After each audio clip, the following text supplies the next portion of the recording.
रघुनाथाय नाथाय सीताया पतये नमः। बोलिए रामचंद्र भगवान की जय, श्री हनुमान जी महाराज की जय, गंगा मैया की जय। श्री रामचंद्र कृपालु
श्री राम।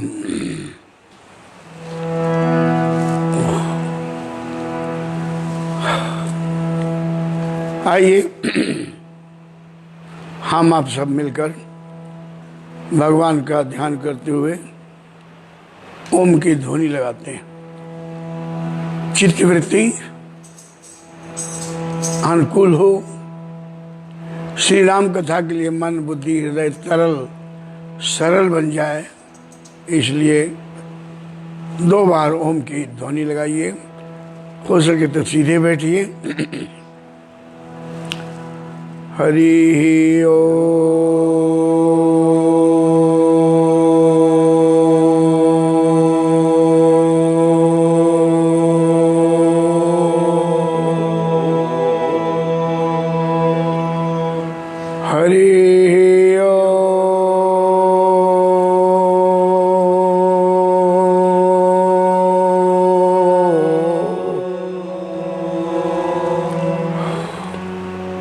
रक्ताम्भोजलाभिरामनयनं पीताम्बरालंकृतं श्यामांगं दिव्यं प्रसन्नवदनं श्रीसीतया शोभितं कारुण्यामृतसागरं प्रियगणैर्भ्रात्रार्तिर्भावितं वन्दे विष्णु शिवादिसेव्यमनिशम्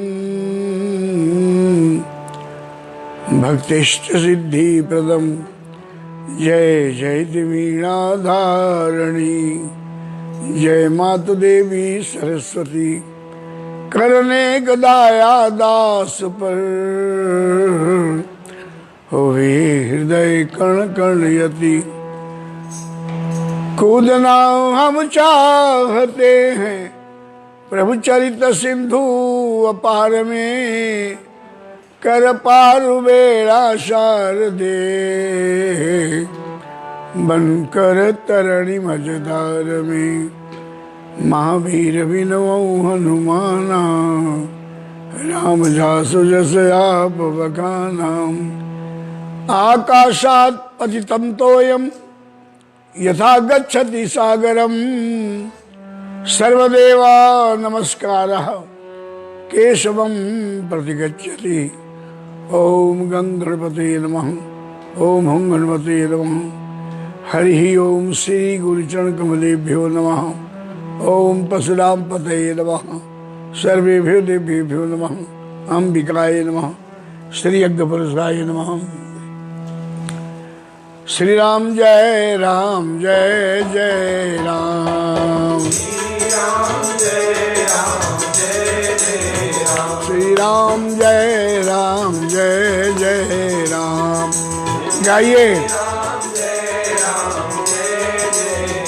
श्री राम जय जय राम, श्री राम जय जय राम,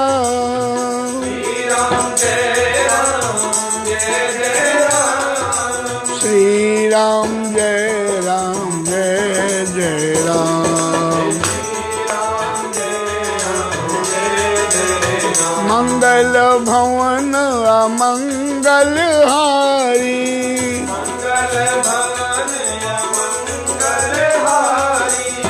द्रवहु सो दशरथ अजिर बिहारी। जय हो श्री राम जय जय राम,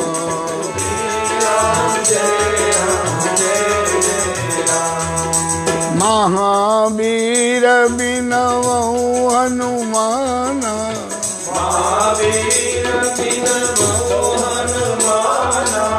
राम जासु जस आप बखाना, राम जासु जस आप बखाना। श्री राम जय जय राम, सिया राम मैं सब जग जानी,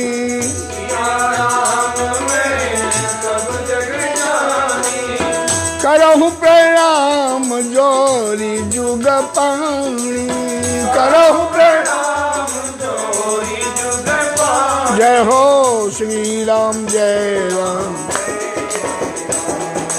श्री राम जय राम। श्री राम जय राम, जय जय श्री राम जय राम। हरि ओम ओम ओम मेरा बोलेरो,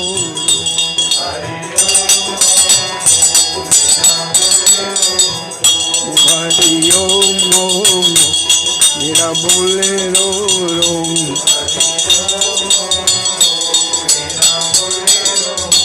बोले रोम रोम मेरा गुजे रोम रोम, जय हो ओम ओम ओम मेरा बोले रोम रोम, हरि ओम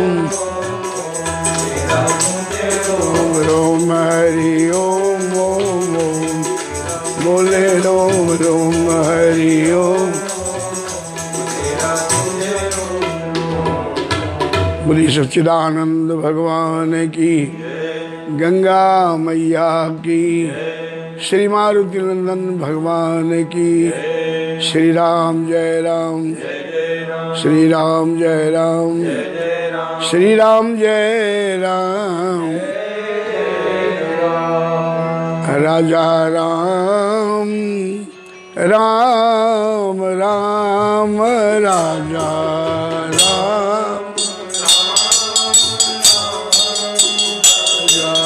राम, राम राम राजा,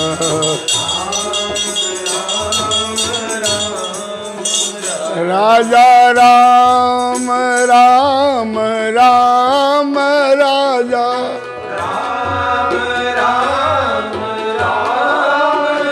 राजा राम राम राम राजा, राम राम जय हो, राम राम राम राजा,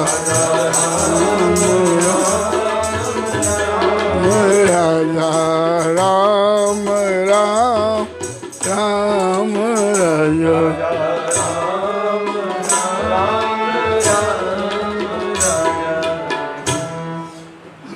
अनंत अनंत ब्रह्मांडाधिनायक भक्तवत्सल मर्यादा पुरुषोत्तम भगवान श्री राघवेंद्र सरकार, लीला पुरुषोत्तम भगवान श्री राधा वल्लभ, आशुतोष भगवान श्री भूत भावन, उमा महेश्वर, करुणामयी माँ जगदम्बा, अनंत अनंत देवी देवताओं के पावन चरणों में बैठे हुए सौभाग्यशाली आदरणीय वृंद, धर्मनिष्ठ सज्जनों, भक्तिमती देवियों, भगवान की महती कृपा है। लॉकडाउन का भरपूर फायदा हम लोग उठा रहे हैं। कभी इतना दिन हरिद्वार में रहने का अवसर नहीं मिला। पिछले 2.5 महीने से हरिद्वार में निवास और विविध प्रकार का अनुष्ठान का आश्रय लेकर के आनंद ले रहे हैं। उसी में एक ज्ञान यज्ञ जो चल रहा है, श्री राम कथा, बहुत से भक्तों के आग्रह पर बहुत दिनों के बाद आज मैं चूड़ामणि का प्रसंग कहने जा रहा हूँ। ये बात उनको जल्दा समझ में आएगी जो रामायण के पाठक हैं, जिन्हें रामायण का ज्ञान है। हम फिर भी इस तरह से प्रस्तुत करेंगे कि जिसने कभी रामायण पढ़ा नहीं हो, सुना नहीं हो, उसको भी समझ में आ जाए कि चूड़ामणि का प्रसंग क्या है। बड़ी सारी विलक्षणताएं हैं इसमें। ये अद्भुत अद्भुत रामायण है। गोस्वामी जी ने कहा, हरि अनंत हरि कथा अनंता, हरि अनंत हरि कथा अनंता, कहीं सुनई बहु विधि सब संता, कहीं सुनई बहु विधि सब संता, हरि अनंत। इसी तरह से उनकी कथा भी अनंत है। हरि अनंत हरि कथा अनंता कहीं सुनई बहु विधि सब संता। गोस्वामी जी ने कहा है कि संत वृंद भगवान के उस मंगलमयी कथा का गायन विविध प्रकार से करते हैं। उन विविध प्रकारों में से एक प्रकार ये भी है, कहां सुनई बहुविधि सब संता। एक विधि मैं आपके सामने प्रस्तुत करने जा रहा हूं। इसमें बड़ी कुछ अनुभूति है, कुछ रंजतोपी, कुछ तो रामायण है, कुछ अपना अनुभव है, कुछ सत्संग का प्रसाद है। इसलिए सचेत होकर के आपको सुनना पड़ेगा। प्रसंग है सुंदरकांड का। जब हनुमान जी महाराज सीता जी को खोजने के लिए लंका में पहुंचे, रात्रि अति लघु रूप धरौ निशि, पूरे रखवारे देखी बहु कपि मन की न विचार। अति लघु रूप धरौ निशि, नगर करौ पैसार। श्री राम जय जय राम, जय हो जय जय राम। श्री राम जय जय राम, श्री राम जय जय राम। मंदिर मंदिर प्रतिगत सोदा, देखे जहाँ तहाँ अगणित जोधा। गयो दशानन मंदिर माही, अति विचित्र कही जात सुनाई। शयन किए देखा कपिते ही, मंदिर मान दीख वह देही। भवन एक पुण्य दीख सुहावा, हरि मंदिर तो भिन्न बनावा। रामायुध अंकित गृह, शोभा वर्णि न जाय। नव तुलसी का वृंद तहाँ देखो हरस कबीराय। श्री राम जय जय राम, श्री राम जय। इस तरह से लंका का भ्रमण करते हुए एक संत का मिलन हुआ, और वो संत शिरोमणि भक्त प्रवर श्री भविष्य जी हैं। और भी भविष्य जी से हनुमान जी की भेंट हुई, समाचारों का आदान प्रदान हुआ। हनुमान जी ने कहा कि बंधु देखन चाहूं जानकी माता, मैं मां को देखने के लिए आतुर हूं। तो जुगति विभीषण सकल सुनाई, चले वो पवन सुत विदा कराई। कर सोई रूप, भविष्य के पास कौन से रूप में हनुमान जी? अरे विप्र रूप धरि कपिता में गए हो। बात जरा सा चित्त इधर हुआ नहीं की बात गई। ब्राह्मण के रूप में गए थे, मच्छर के रूप में वो लंका का भ्रमण कर रहे थे, अन्वेषण कर रहे थे सीता जी का। भविष्य जी के पास गए तो ब्राह्मण का रूप लेकर के गए। अब कहाँ सीता जी हैं, कैसे जाना है, कहाँ बैठना है, यह सब युक्ति संतों की इतनी महिमा क्यों है? बड़ी से बड़ी विपत्ति, बड़ी से बड़ी उलझन, बड़ी से बड़ी समस्याओं का समाधान युक्तिपूर्ण ढंग से कर देते हैं, थोड़े में ही कर देते हैं। जैसे कि भविष्य ने ज्ञानी नाम अगर गण्यम अथक परिश्रमी, जिसका ये संकल्प है कि राम काज भी नहीं किना, वो ही कहा विश्राम। और ज्ञानियों में श्रेष्ठ आज मंदिर बन दिख वही, जब सीता जी तो रावण कहाँ छुपा रखा है।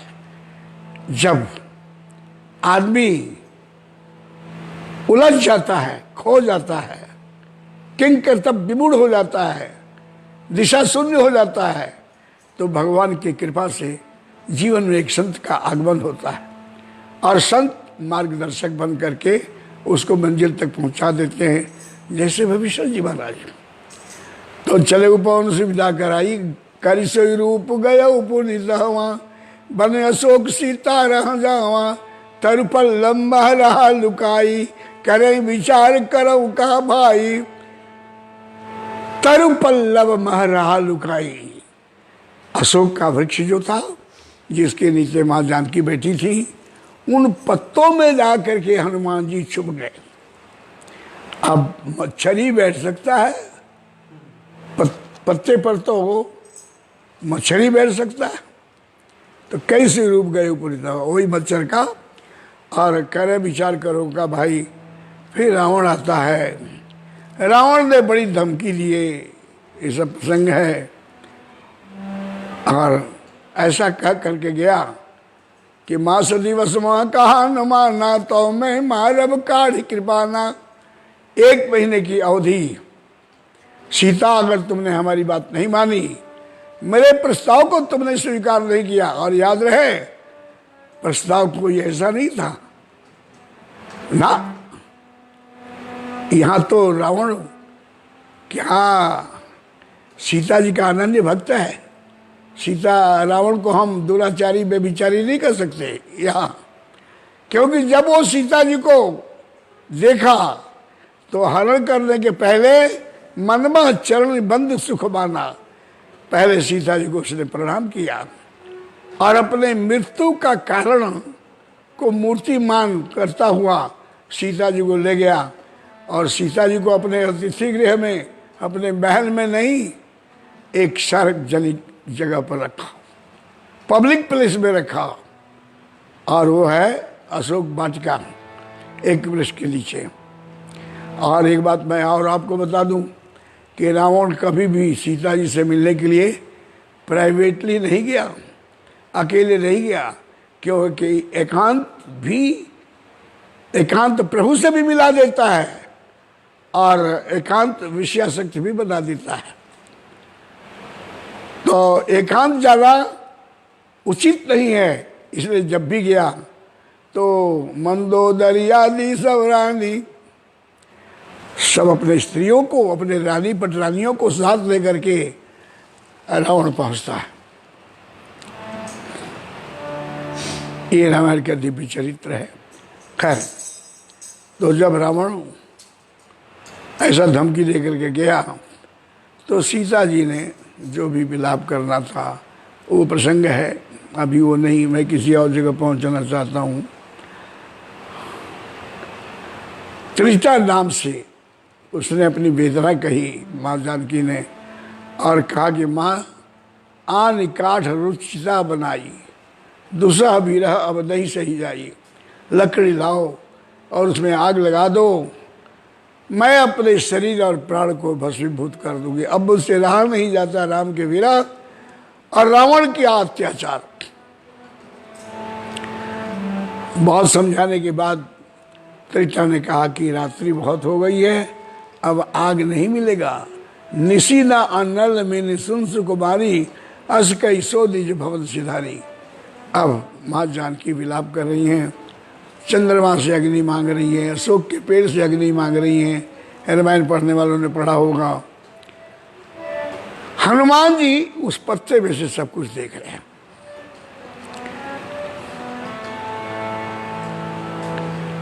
और देखी परम बिरहा कुल सीता, शोषण कपि कल्प संबीता, कपि कर हृदय विचार दीन मुद्रिका डार दो, जनु अशोक अंगार दीन हरखी उठी कर गए। हनुमान जी सीता माँ अग्नि मांग रही थी कि हे अशोक, अशोक के जो 9 पल्लव थे ना, लाल लाल पत्ते, अग्नि के समान दिखाई पड़ने वाले, बोले सत्य नाम कर भर भव शोका, तेरा नाम अशोक है और मैं सशोक बैठी हूं, अपना नाम सत्य करो, अग्नि दो। कहीं से भी नहीं मिला। तो जब हनुमान जी ने अंगूठी गिराई तो माँ जानकी ने सोचा कि शायद अशोक ने मेरे को अग्नि दे दिया है। कभी कर हृदय विचार दीन मुद्रिका डार तब, जनु अशोक अंगार दीन हारखी उठ कर गए हो। और चकित चित्त मुदरी पहचानी, हर्ष विखाद हृदय गुलामी। इसको फिर मैं कहूंगा एक बार प्रसंग में। सीता जी ने कहा कि ये अंगूठी यहां आई कैसे। सीता मन विचार कर नाना, मधुर बचन बोले हनुमान। यह मुद्रिका मात में आनी, दीनी राम तुम कहो सहदानी। ये अंगूठी मैं लाया हूं, राम जी ने। आदि आदि लंबा प्रसंग है। सीता जी से बहुत कुछ बात करने के बाद, राम जी का संदेश और समाचार सुनाने के बाद हनुमान जी ने कहा कि जिस लंका में मेरी मां इतनी व्यथित अवस्था में जी रही है, उस लंका का स्वरूप मैं बिगाड़ करके जाऊंगा, लंका को ध्वस्त करके जाऊंगा। पता तो चले ये रातों रात में आया, चुपचाप चला गया तो ठीक नहीं होगा। माँ जानकी से आज्ञा लिया और फल खाई तो तोड़ने लगा।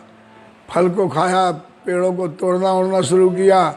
रखवारे बहुबर्जन लागे, मुष्टिक प्रहार कर सब भागे। जो प्रहरी थे फुलवारी की वाटिका की, उन्होंने रोका। हनुमान जी ने जाकर के मारा उनको और अधमरे वो पहुंचे रावण के पास। रावण ने मेघनाथ को भेजा। लंबा प्रसंग है, संक्षिप्त में मैं स्पर्श करता जा रहा हूं। और हनुमान जी को मेघनाथ ने ब्रह्मपाश में बांधा, रावण के पास ले गया। और रावण ने बहुत संवाद के बाद कहा कि कब के ममता पूछ पर सभी कहो समझाए, पाक बोरी पुनी पावक देह लगाए। ये कपि का जो है ममता पूंछ पर होता है, इसलिए राक्षसों इसके पूंछ में कपड़ा लपेट कर तेल में भिगा दो और आग लगा दो। ये सरस्वती अनुकूल हो गई।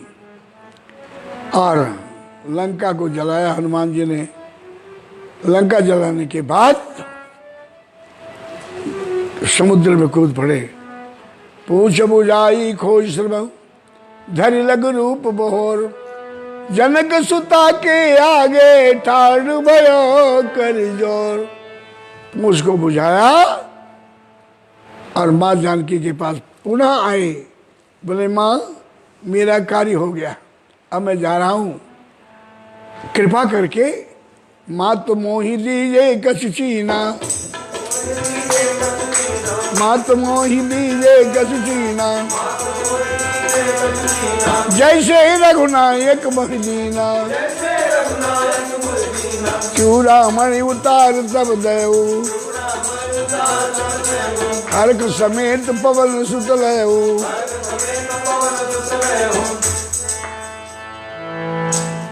बोले माँ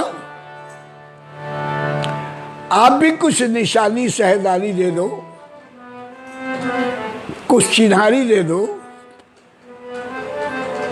जो मैं जाग करके प्रभु को दूं और उन्हें विश्वास हो जाए कि मैं आपसे मिल करके आ रहा हूं। मात मोहि दीजे कछु चीना, चूड़ामणि ही क्यों दिया।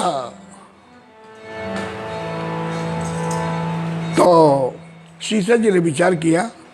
पहले तो हनुमान जी ने हल्के में कह दिया कि कुछ भी दे दो, मात मोहि दीजिए कछु चीना, कुछ भी दे दो। लेकिन अगली अर्धाली में सावधान हो गया। बोले नहीं नहीं, मायाकृत कोई चीज नहीं चाहिए। जैसे रघुनायक मोहिनीना, मां जैसे रघुनाथ जी ने मुझे दिव्य अंगूठी दी है, उसी तरह से कुछ दिव्य आप भी चीज दे दे। तो चूड़ामणि उतार तब देऊ, हर्क समेत पवन सुत लेऊ। प्रसन्न होकर के हनुमान जी ने, अब यहाँ पर थोड़ी सी प्रश्नोत्तर के रूप में है कि गोस्वामी जी जब ये लिख रहे थे तो मानस का श्रोता एक बैठा हुआ था। उसने कहा कि गुरुदेव क्षमा कीजिए, एक शंका है। एक श्रोता ने तुलसीदास जी से पूछा।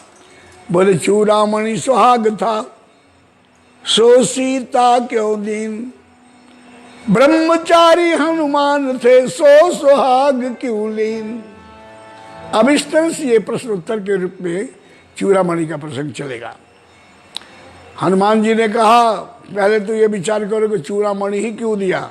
इसलिए दिया कि हनुमान जी ने कहा कि जैसे रघुनायक बहु दीना, रघुनाथ जी ने दिया था अंगूठी। यह अंगूठी अष्ट सिद्धि नौ निधि युक्त है। ये अंगूठी छोटी बनती है, ये अंगूठी बड़ी भी बनती है, ये अंगूठी प्रकट भी होती है, ये अंगूठी गायब भी होती है। ये आप रामायण की चौपाइयों से सुनेंगे। मेरा प्रयास रहेगा कि मैं रामायण में ही प्रश्न और उत्तर दोनों का निर्माण सृजन हो जाए तो अच्छा है। रामायण से कोशिश करूँगा कि बाहर न जाऊँ, लेकिन प्रसंग की पूर्ति के लिए कभी कभी इतिहास को लेना पड़ता है। रामायण में समकक्षीय एक टक्कर की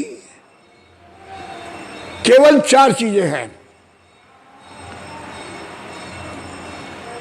पहला है जनकपुर का कोदंड, जो धनुष यज्ञ होता है।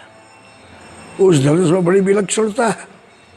वो धनुष छोटा भी बनता है, बड़ा भी हो जाता है, हल्का भी हो जाता है, भारी भी हो जाता है। ये सब रामायण की चौपाइयों से बताऊंगा मैं आपको। पहला धनुष। और दूसरा प्रसंग आया है केवट के प्रसंग में अंगूठी की। अभी मैंने बताया कि यह विलक्षण अंगूठी प्रकट भी होता है, अंतर्हित भी होता है, छोटा भी हो जाता है, बड़ा भी हो जाता है। इस चूड़ामणि का प्रसंग में हम आपको बताएंगे इस अंगूठी की विलक्षणता। अभी तो केवल मैं आपको विषय दे रहा हूं। ये 4 चीजें हैं, केवल समकक्षीय तुलनात्मक ढंग से इनमें सभ्य चमत्कार शक्ति बराबर है। तो पहला है जनकपुर का धनुष, और दूसरा है राम जी की अंगूठी, और तीसरा राम जी का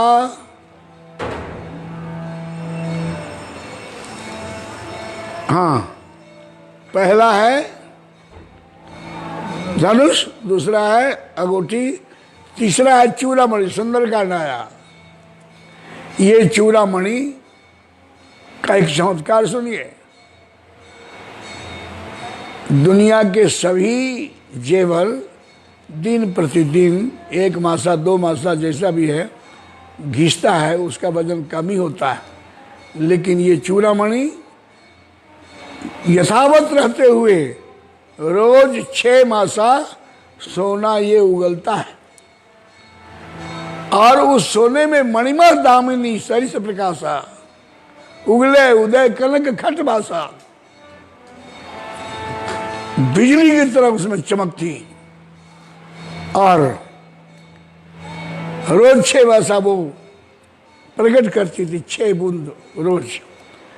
और एक विशेष उसमें दिव्यता ये थी कि उस चूड़ामणि द्वारा प्रदत्त हो सोने के कण का कोई आभूषण बना ले, वो अजय हो जाता है, उसको कोई जीत नहीं सकता। ये सब रामायण का प्रसंग है। अभी तीसरा हो गया। चौथा है राम जी का बाण। आप देखिए कि बाण एक निर्धारित लक्ष्य पर छोड़ो तो चलता है। जैसे बाण को आप मारो ऊपर तो ऊपर ही जाएगा, नीचे नहीं आएगा। आप चाहे ऊपर लक्ष्य करें, बीच में करें या नीचे करें, सीधे जाएगा। लेकिन राम का राम बाण आपने सुना है ना, प्रसिद्ध है। यह राम बाण राम के आदेशानुसार, उनके निर्देशनानुसार दिशा, ऊपर जाना नीचे आना, और राम का बाण प्रकट भी होना और गायब भी हो जाना। और याद रहे, हाथ से निकला हुआ तीर कभी वापस नहीं आता। हमने सुना है कि 4 चीजें वापस नहीं आती। एक तो बिता हुआ उम्र, गई जवनिया फिर ना लौटे, चाहे दूध मलीदा खाए। जो भी कर लो, जो समय निकल गया वो आने वाला नहीं है। बीता हुआ उम्र वापस नहीं आता, और मीटा हुआ अज्ञान फिर वापस नहीं आता। ज्ञान उदय होने के बाद अज्ञान का प्रवेश नहीं कभी होता। और मुंह से निकली हुई बात, आपने बात कही कोई, बिना विचारे बोल दिया, शब्द की चोट लगी सामने वाले को, लाख उपाय करो, जो मुंह से बात निकल गई वो निकल गई, फिर ही वापस आने वाली नहीं है। बीता हुआ उम्र, मिटा हुआ ज्ञान, मुंह से निकली हुई बात और हाथ से छूटा हुआ तीर, ये कभी वापस नहीं आते। इस बात को दुनिया जानती है। लेकिन राम का बाण जाता है और अपना काम करके वापस आता है। ये रामबाण। ये चारों चीजें कर्म से मैं आपको बताऊंगा, क्योंकि हनुमान जी ने कहा जैसे रघुनायक मोहि दीना, जैसे रघुनाथ जी ने। आरती में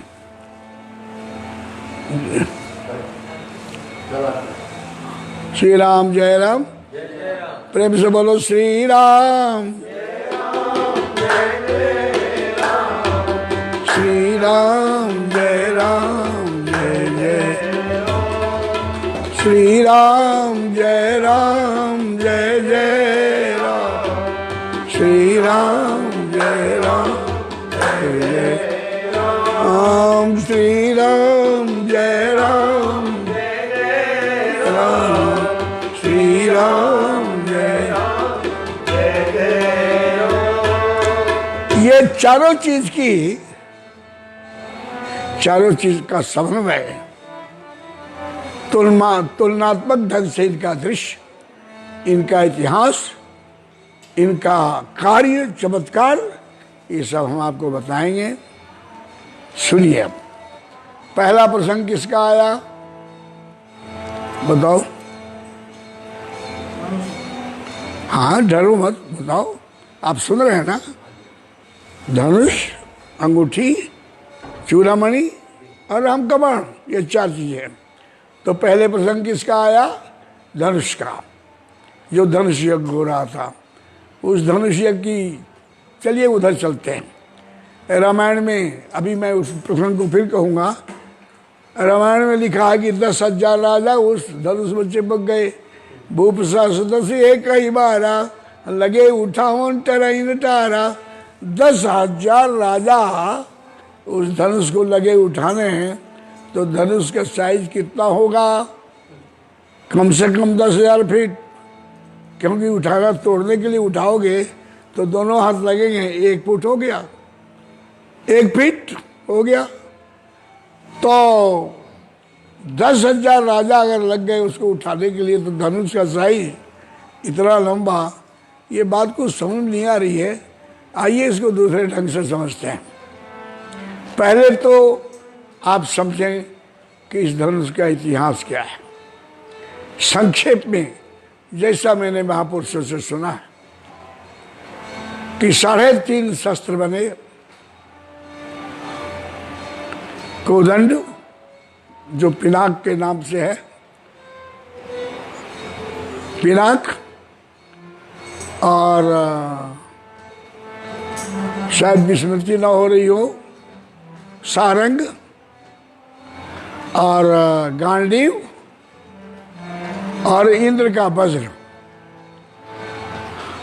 अगर इसमें गड़बड़ी हो तो सुधार हर जन जे मिले ही, आप ठीक कर लीजिएगा। 3.5 शस्त्र बने।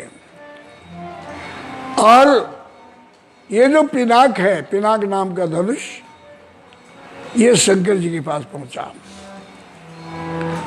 ये सोई शिव कर को दंड कठोरा, शिव जी का धनुष है ये, कैलाश में था। रावण महापंडित, ज्योतिष का प्रकांड विद्वान, उसको मालूम था कि मेरी मृत्यु का कारण ये धनुष बनेगा। मेरे मृत्यु का कारण धनुष बनेगा। जैसा कि वाल्मीकि जी महाराज ने रामावतार के पूर्व ही संपूर्ण रामायण लिख दिया और उसमें ये सब इतिहास वर्णित कर दी।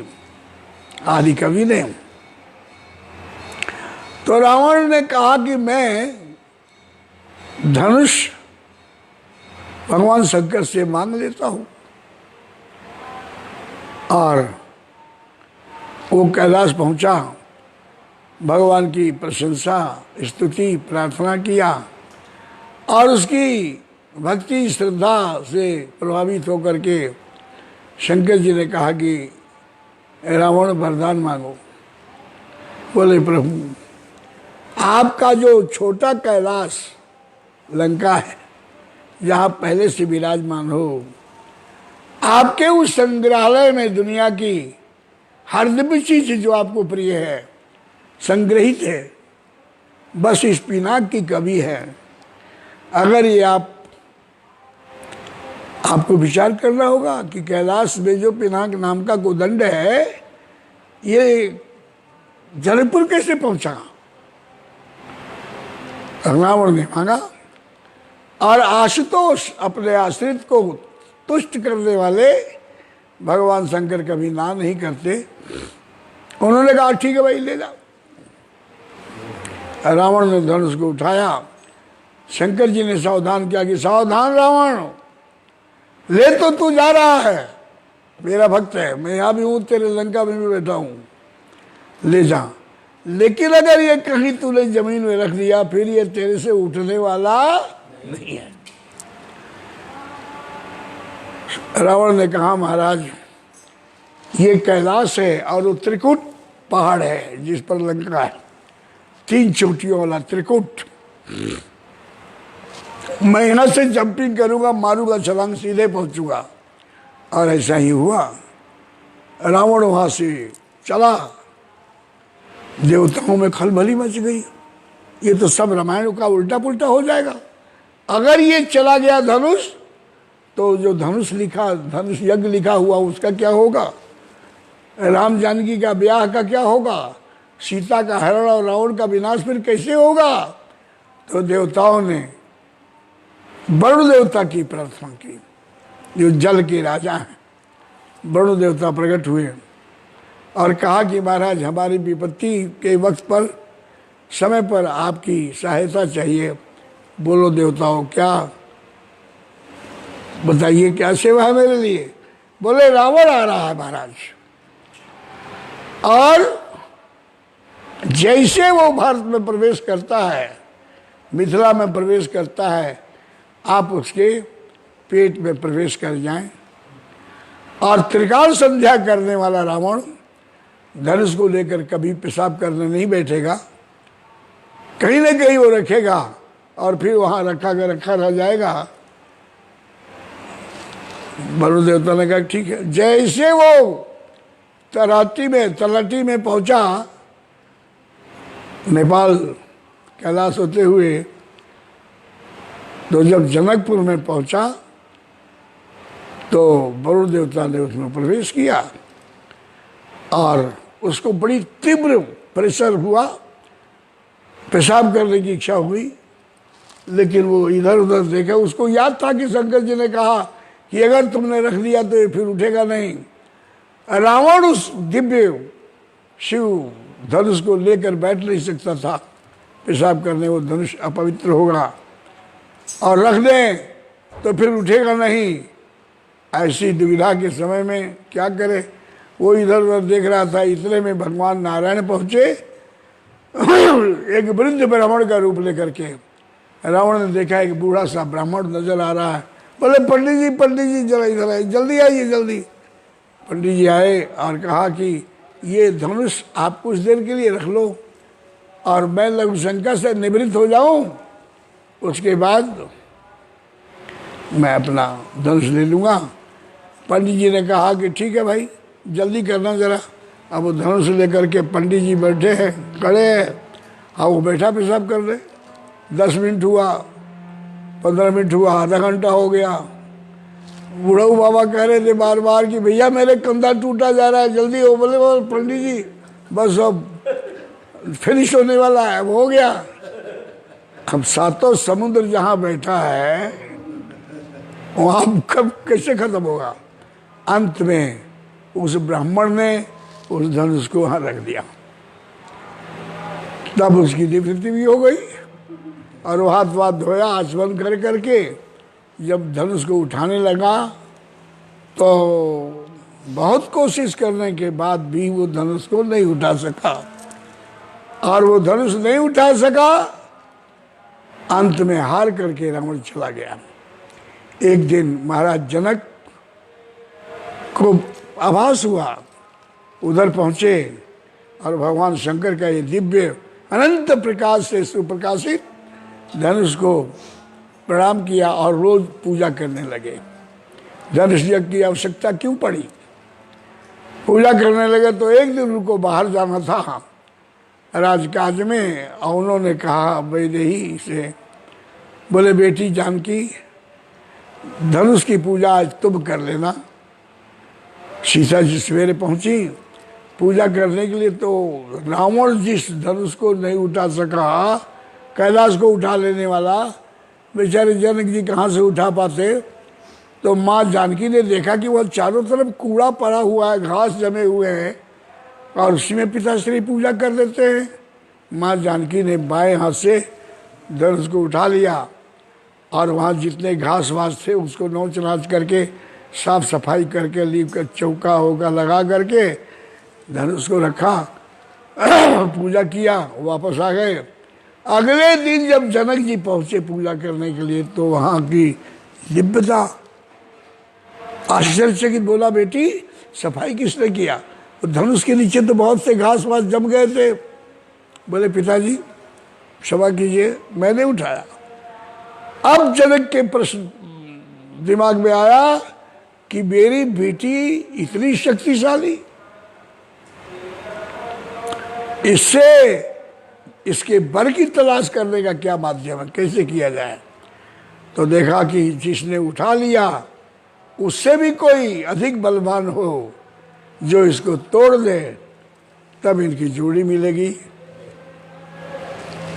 और बेटी का शादी उससे की जाएगी। श्री राम जय राम।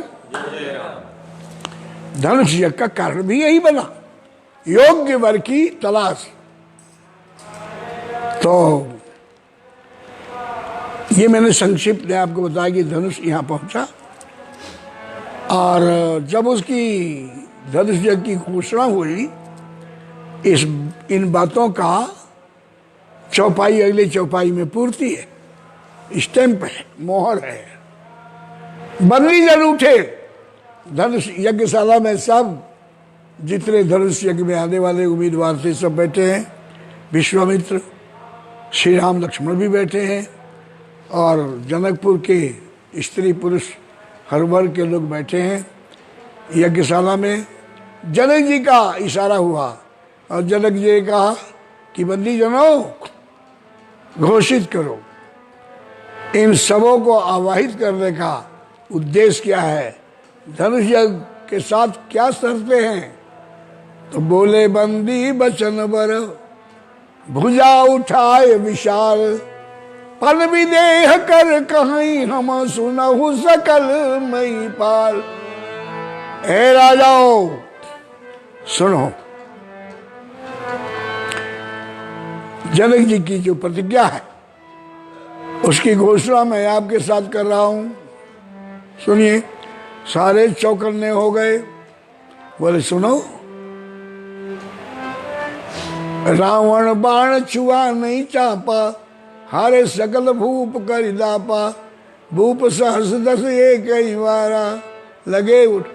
मैं आपको एक बात बताना भूल गया, जब रावण उठा रहा था, बहुत कोशिश करने के बाद जब नहीं उठा पाया, इतने में शस्त्राबाहु उधर से निकला। ये दोनों गुरु भाई हैं, दोनों शैव हैं, दोनों शंकर के अनन्य भक्त हैं। रावण ने कहा भाई शस्त्राबाहु मेरी मदद करो। तो शस्त्राबाहु, सहस्रबाहु और रावण दोनों ने मिलकर के उठाया और टस से मस नहीं हुआ। आज बंदी जन उस सत्य की घोषणा भी कर रहे हैं, बोले भूप सहस दस एक ही बारा। ये भूप का मतलब राजा, सहस का मतलब शस्त्रबाहु, और दस का मतलब दशानन। भूप सहस दस एक ही बारा, लगे 58 तरही नटारा। भूतकाल की तरफ इंगित कर रहा है। ये एक ही बार, एक बार की बात है। देखो कहीं सुनाई बहुविधि सब सुनता, बहु विधियाँ हैं, ये हमारी वाली विधि है, इसे सुनिए। और यदि कुछ आपके पास प्रेरणाप्रद हो तो मेरे मोबाइल पर आप कृपा करके भेज सकते हैं। लेकिन तर्क बुद्धि छोड़कर, मैं रामायण का पंडित नहीं, रामायण का उपासक हूँ, रामायण का भक्त हूँ।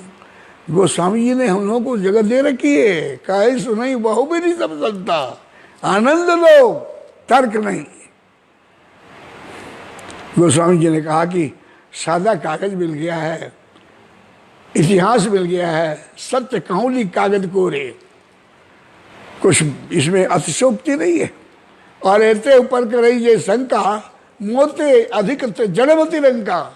इतना साफ साफ मैं कह रहा हूँ, इसके बाद भी अगर शंका करते हैं तो गोस्वामी जी ने कहा कि मेरे से भी ज्यादा जड़ बुद्धि वाले हैं वो। मैं आपको नहीं कह रहा, क्षमा कीजिएगा, तुलसीदास जी ने कहा। इसलिए तर्क नहीं, सुनिए राम कथा और उसका आनंद लीजिए। बंदी जनों ने घोषणा किया, बोले भूप सहस दस एक ही बारा, लगे 58 तरही नटारा। सोई को दंड, श्री राम जय राम, सोई शिव कर को दंड कठोरा, सोई शिव कर को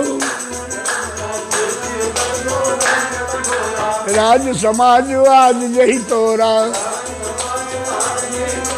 त्रिभुवन जय समेत वैदेही, बिनय विचार बरिए हटते ही, बिनय विचार बर। सुनिए, ये वो धनुष है। आपको एक भूतकाल की बात बताता हूं। एक ही बारा भूप, कुछ लोग विभिन्न प्रकार के अर्थ करते हैं। बोले एक ही बारा, क्या मतलब? बोले एक बार, बार का मतलब दिन। एक दिन में राजा लोगों ने उठाया एक ही बारा, तो एक दिन में कितना घंटा होता है? 12 घंटा होता है। और कितना हुआ उसका मिनट? 720। छोड़िए, तर्क भी तर्क की बात है। उसने घोषणा किया कि टरई तारा, सोई शिव कर को दंड कठोरा, राज समाज आज यही तोरा। आज इस राज्यसभा में जो भी होगा इस धनुष को तोड़ने वाला, उसको त्रिभुवन विजयी का उपाधि मिलेगा, और उपहार में जानकी जी। अब बिना ही विचार बरी हटते ही, बिना विचारे ही वो किस देश का, किस जाति का, किस धर्म का है, ऐसा कुछ नहीं, कोई बंधन नहीं।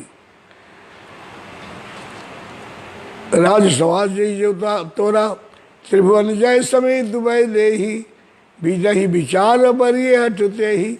ऐसा जब घोषणा हुआ तो राजा लोग उठे, एक साथ 4-6 उठे। तो उनमें जो तगड़ा था उसने कहा, बैठ, पहले मैं तोड़ूंगा। सोचा ना कि कहीं इसने तोड़ दिया तो मेरा क्या होगा। रोक दिया और चुने हुए लोग पहुंचे। तमकी धनाई धनु मूढ़ दिल पर, अरे का बापुरो पिनाकपुरा, ये क्या है? ये सड़ा हुआ धनुष है। अहंकारी ये राजा लोग पहुंचते हैं।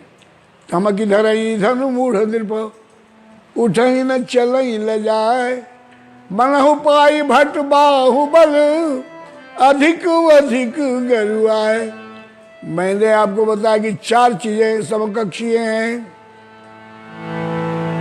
धनुष, अंगूठी, चूड़ामणि और राम का बाण। सुनिए इनकी विलक्षणता। 2-3 चीजें समझ लो। एक ही 12 मतलब एक दिन का जो अर्थ था, तो एक एक मिनट भी अगर आप देंगे एक राजा को तो कुल 720 मिनट ही हो गया।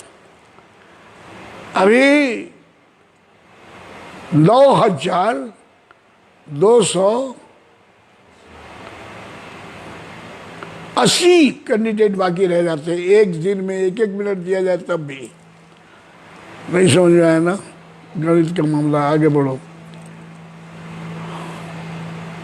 और भी लोग कहते हैं एक ही 12, व्यंग्य विनोद की बात है, थोड़े में ही इसको समझते चलिए।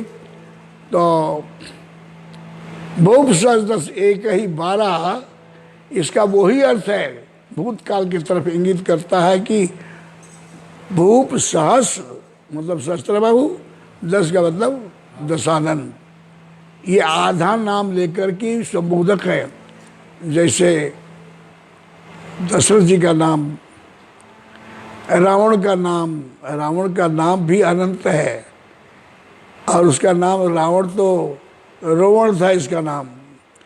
मैं भविष्य का जिस दिन बात करूँगा ना उस दिन बताऊँगा इसको। तो भूप सहस्त्र से कई बार लगे उठाऊं टरे नटारा। आज जो तोड़ेगा उसको ये उपहार मिलेगा। तमक धरई उठाई ने कोटि भांति बल करई। एक एक मिनट भी ले तब भी टाइम 700 मिनट होता है।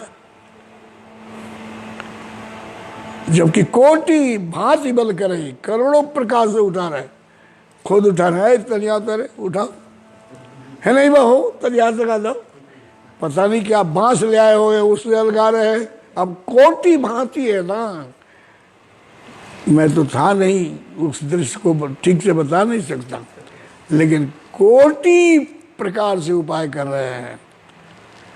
कोई बात नहीं, आराम से करो, कोई जल्दी नहीं है। तमकी धरई धनु मूढ़ नृप, उठई न चलहि ल जाए। मन उपाय भट बाहुबल, अधिक अधिक गरुआए। ये देखिए, ये जैसे जैसे राजा उसमें चिपकते गए, धनुष का साइज उतना ही अधिक अधिक। समझ में आ रही है? और गरुआए, गरु का मतलब भारी, भारी होना। राजाओं के बल को खींच लेता था वो। मनहु पाई भट बाहुबल, अधिक अधिक गरुआए। ये लंबा होता गया और भारी भी हो गया। फिर राम जी गए ना उठाने के लिए तो फिर छोटा भी हो गया, हल्का भी हो गया। एक चौपाई में सुन लीजिए। अभी आपने सुना ना कि लंबा भी हो रहा है। इसमें ये दुनिया का पहला धनुष है। अष्ट सिद्धि नवनिधि है, एक समकक्ष की 4 चीजें। पहला आप सुन रहे हैं, अधिक अधिक साइज बढ़ रहा है उसका। और गरुआए, तो जब राम जी उठे धनुष को उठाने के लिए तो विशाल धनुष सिए ही बिलो की। प्रभु ने वैदेही की तरफ देखा और उपहार जो है, आदि से स्त्री ही जगह उपजाया, सो अवतरई मोर यह माया। ये तो भगवान ने कहा कि वो माया है, मैं ब्रह्म हूं, उसके बिना तो हम रह नहीं सकते, वो तो है ही है हमारी। और सीता जी को पाने, सीता जी के सामने ये धनुष क्या है? तो सियहि बिलो की तके धनु कैसे। चिंतवा गरुड़ लघु ब्याल जैसे, जैसे गरुड़ ने लघु, लघु का मतलब छोटा, अधिक अधिक अधिक लंबा हुआ और यहाँ लघु शब्द लिखा गया। उपमा और उपमेय दोनों का समन्वय कीजिए। चितव गरुड़ लघु ब्याल ही जैसे। और सीता जी ने प्रार्थना किया कि हे हनुमान गणेश जी महाराज, सभी देवी देवताओं का मन्नत किया तो यही कि ये मेरे नाल की तरह, कमल के गट्टे की तरह हो जाए, हल्का हो जाए। रामायण का प्रसंग है, सब कुछ लिखा हुआ है। श्री राम जय राम। मैं ये बता रहा था कि धनुष में शक्ति है लंबा होने की, छोटा होने की, भारी होने की, हल्का होने की। जब राम जी गए तो सहज सहज सहज ही उन्होंने उठा लिया। अति लाघव उठाए धनु लीला, अति लाघव। श्री राम जय राम।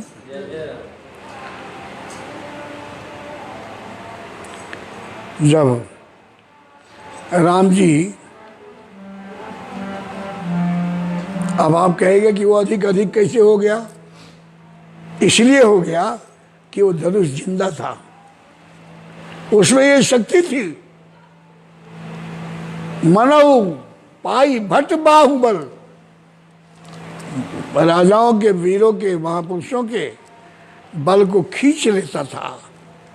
ये उसमें जो चुंबकीय शक्ति थी, इसलिए थी कि वो धनुष प्राण सहित है। आगे जब टूटा तो वही चिल्ला पड़ा कि कोदंड खंडे राम तुलसी जैसी वचन उच्चारही। धनुष चिल्ला पड़ा कि मुझे राम जी ने तोड़ दिया, राम जी ने तोड़ दिया। शायद मैं बहुत अच्छी तरह से आपको नहीं बता रहा हूं, जितना समझना उतना समझ लो। बात त्रेता की है।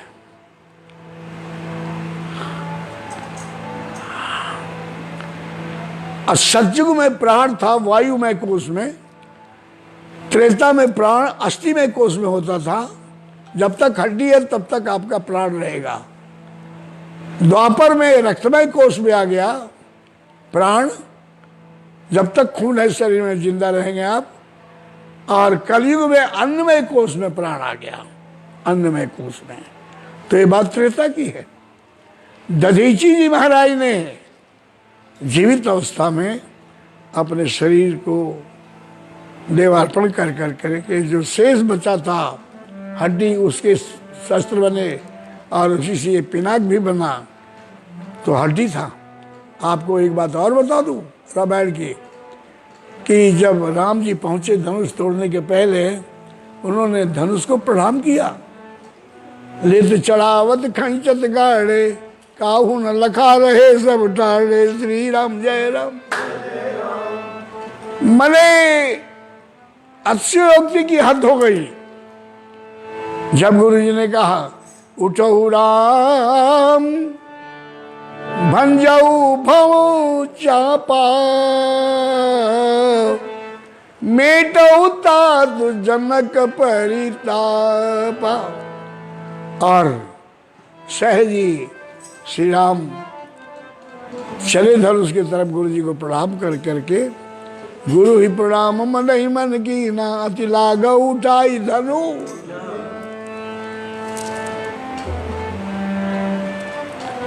लेकिन वहां एक चौपाई है। लेत चढ़ावत खैचत गाढ़े, काहू न लखा रहे सब ठाड़े।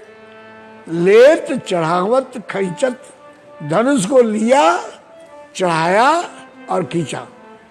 ये पर्यायवाची है। और गोस्वामी जी अपने रामायण में एक शब्द को दोबारा रिपीट नहीं करते। खींचना चढ़ाने का मतलब एक ही है। प्रत्यंचा को चढ़ाया जाता है, खींचा जाता है, ताना जाता है। अतिरिक्त लागी शरण लगी ताने। खैंच सरासन, ये सब शब्द हैं। तो राम जी ने इतना जल्दी उठा लिया। लेत चढ़ावत खैंचत गाड़े, काहू न लखा रहे सब टाड़े। सारी दुनिया की दृष्टि धनुष पर है। आप बताइए, ये आपको दिखाई पड़ रहा है? छोटा सा 1 इंच का होगा फूल, इससे भी छोटा, ये भी आपको दिखाई पड़ रहा होगा। जब इतनी छोटी सी चीज आपको दिखाई पड़ सकती है, तो विशाल धनुष जिस पर सब ये लोग अपना अपना बल की आजमाइश कर चुके हैं, और हारे सकल हार ये बैठे, सकल हार ये राजा, सब लोग हार करके अपने बैठे निज निज सही समाजा। उस धनुष पर जब राम जी चले देखा तो लोगों ने कहा है ये देखो कल का लड़का, अभी रेखे भी नहीं आई हैं, ये कैसे धनुष को तोड़ेगा। सबकी दृष्टि वहां टिकी थी, लेकिन तुलसीदास जी ने कहा काहू न लगा, किसी ने देखा ही नहीं, रहे सब ठाड़े थे।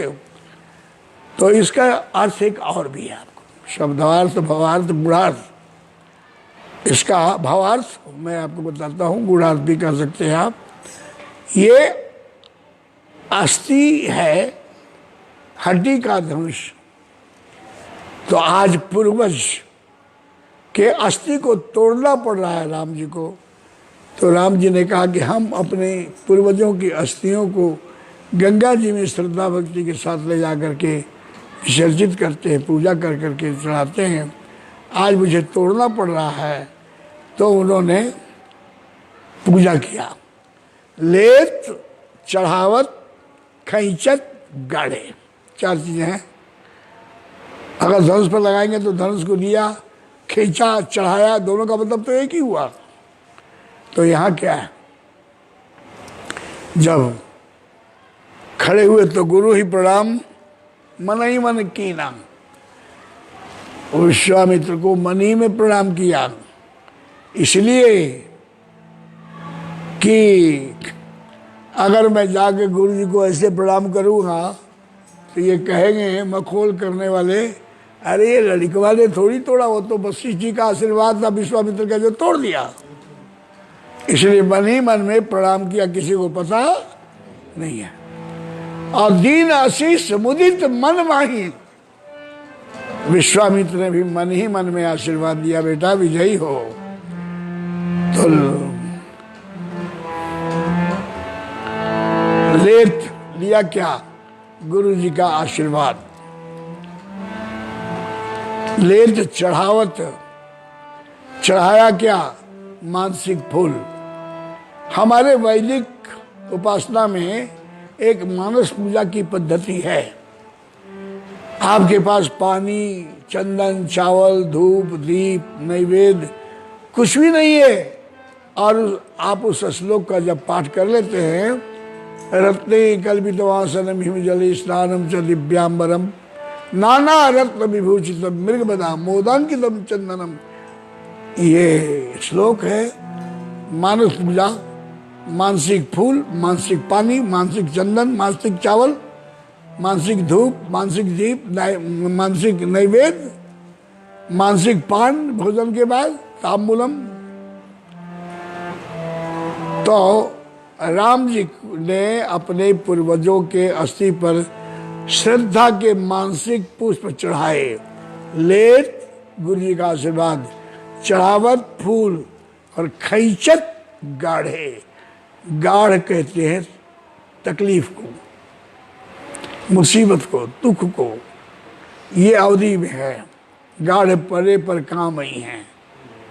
अवधि भाषा में गाढ़ का मतलब कष्ट, दुख, विपत्ति। जब कुंठित हो जाए आदमी, तो ये किसका था, सिय कर सोच, जनक पछतावा, मंद मही पर करे अभिमानु।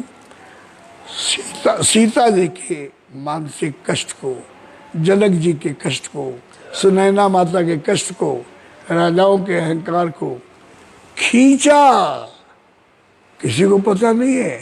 लेत आशीर्वाद, चढ़ावत मानसिक फूल, खैंचत गाढ़े, काहू न लखा, रहे सब ठाड़े।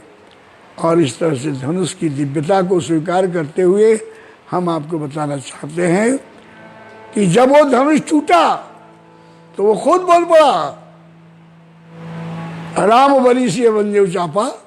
उसके पूर्व क्या है, कोदंड खंडे राम तुलसी जयति वचन उचार ही। वो कोदंड ही बोल पड़ा, चिल्ला पड़ा कि अरे मुझे राम जी ने तोड़ दिया, राम जी ने तोड़ दिया। तो ऐसा ये धनुष, जिसमें छोटे होने की, बड़े होने की, भारी होने की और हल्का होने की जरूरत पड़े तो अनुकूल वातावरण के अनुसार अनुकूल बन जाने वाला बोलने की भी क्षमता उसमें थी। ये धनुष कोदंड शंकर जी का है, ये कोई आम धनुष नहीं है। इसी तरह से दूसरे नंबर में आती है अंगूठी। ये जब हनुमान जी गए लंका तो ये अंगूठी दिया गया राम जी के द्वारा, जो सीता जी तक ले गए। ये अंगूठी कहाँ से आई और इसकी क्या दिव्यता है, मेरा ख्याल है कि उधर जाने के पहले यहीं विराम ले लेते हैं। कल इस बात को फिर करेंगे, थोड़ा मैं भी चिंतन कर लूँगा और आप भी इस पर मंथन करना। मैं आपको बताऊंगा, राम जी 14 वर्ष तक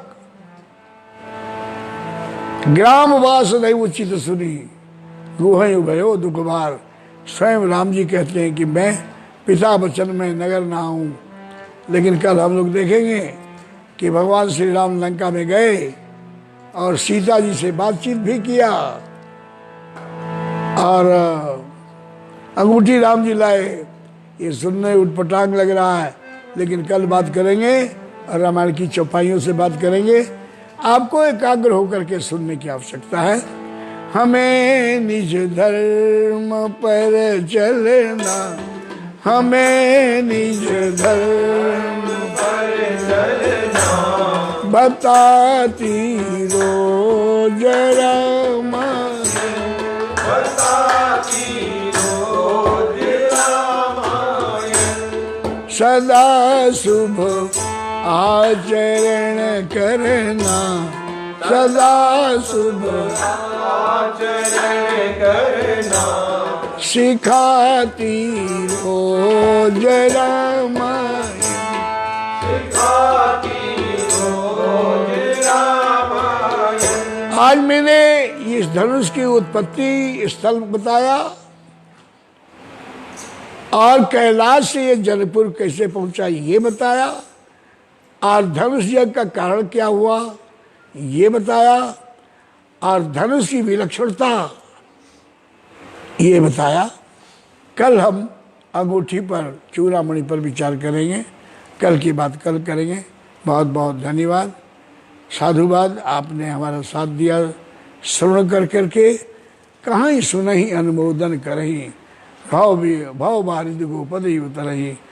राम कथा कहने वाला भी और सुनने वाला भी ये भवसागर को गाय के खुर के समान गोपद सिंधु अनल शीतलाई पार उतर जाता है। प्रभु आपका कल्याण करे और इस कोरोना की महामारी से याद रखना, आपका बाल बांका होने वाला नहीं है।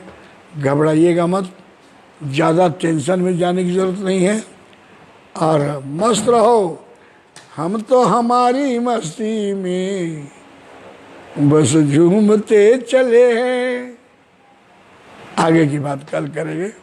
मस्त रहो। जय माँ।